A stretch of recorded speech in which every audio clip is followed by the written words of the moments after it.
الرحمن الرحيم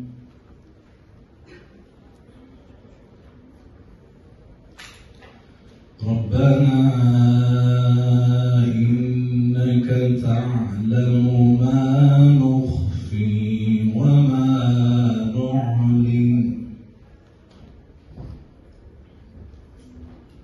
وما يخفى على الله من شيء في الأرض ولا في السماء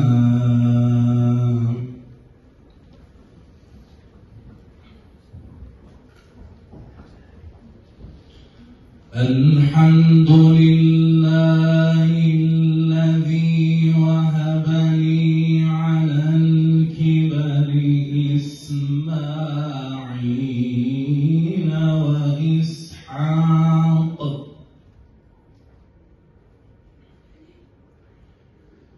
إن ربي لسميع الدعاء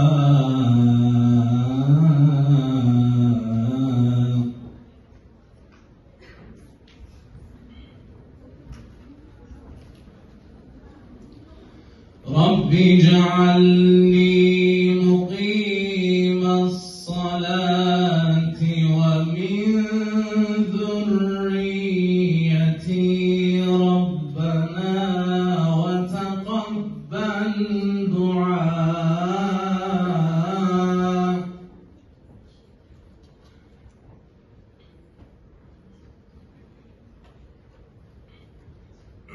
Türkiye'den gönderiyoruz. AFAD organizasyonunda yardım gemileriyle. Burada işler biraz yavaşlayınca çaresiz değiliz dedik. Allah'a dayandık, Allah'a sığındık. Rabbimiz bize... Ben yokluğu yalnız bende sanırdım. Meğer ne yokluk çekenler var. Selamünaleyküm kıymetli hocalarım, değerli misafirim ve sevgili arkadaşlar. Ben Saide Öğretmen, Dil, Tarih ve Medeniyet Kulübü Başkanıyım. Bizlerin amacı ödül takdim etmek ve onunla ön plana çıkmak değil. Bizlerin amacı Gazze'yi bizzat kalpte hissederek onunla hissiyatlanmak ve kalbe dokunan şiirler yazmaktı. Her arkadaşım çok güzel şiirler yazmış. Eminim ki kararı, seçimi bile zor olmuştur. Her arkadaşımın kalemine ve güzel yüreğine sağlık. Bizler bu zamana kadar hep ümit var olduk ve ümit var olmaya devam ediyoruz. İnşallah Rabbim Gazze'nin zaferini, şiirlerini yazmayı da bizlere nasip eder.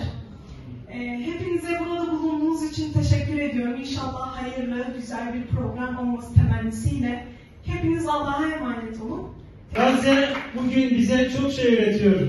Gazze Mektebi bugün Resulullah'ın mektebi gibi, tıpkı Bedir'de olduğu gibi, Uhud'da olduğu gibi bize direnmeyi, ayakta kalmayı, mücadele etmeyi öğretiyor.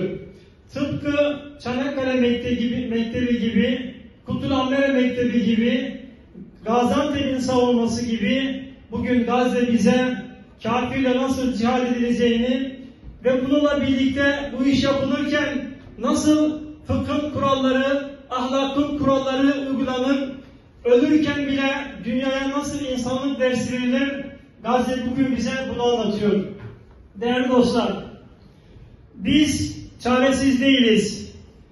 Biz şu anda 7 Ekim'den sonra tarih yazılırken bundan sonra 7 Ekim öncesi ve sonrası olarak tarih yazılacak.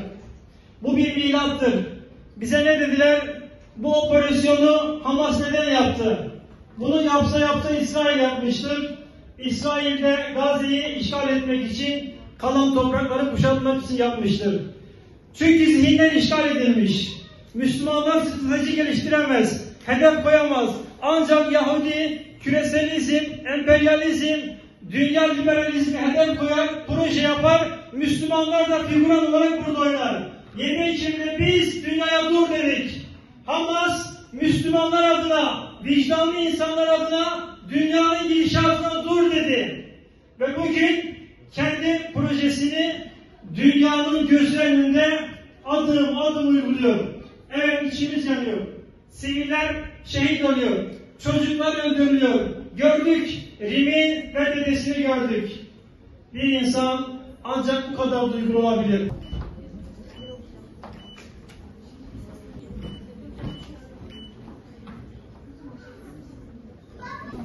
Yine sen çek. Hocam buraya bakalım. Bir de hocam bir de buraya. Sahi evladının parçalarını toplamak mıydı? Yoksa anasının mezarında ağlamak mı zor olan? Ama ayağı sığmıyor Gazze. Eğiliyor yalnızca secdede. Evet. Tevekkül şehri Gazze. Yaşlısından gencine. Duygulu fakat gür bir sesle. Ve o yaşlı gözlerle devamlı tevekkül eder, dille. Umudun dirilişi. Yüreğinde çığlık atan bir sızı. Düş müdür? Gerçek midir? Yoksa hasret midir? Nedir bu kalbimdeki Beytül Makdis fırtınası? Ateşi, dumanı, közü olmayan bir iç yanması. Kalkın ey Müslümanlar! Kalkın! Bu dağlar yarılsın! Karşı dağlar yankılansın! Hüznün bitmeyen ağıtları küffarın yüreğinde çığlık atsın. Güneşin batmasından korkma. Batıdan doğacağından korkma. Umudun her zamankinden daha diri kalsın. Ey Müslüman! Vakit derdi maişet vakti değildir. Vakit zalime karşı direniş vaktidir. Bir ses duyuluyor hep bir ağızdan. Diren, ey Aksa!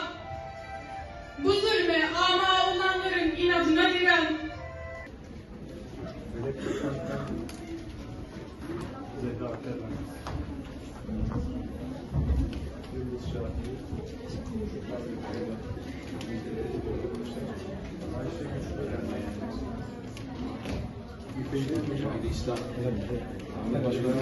Topluluğumuza tekrardan teşekkür ediyoruz.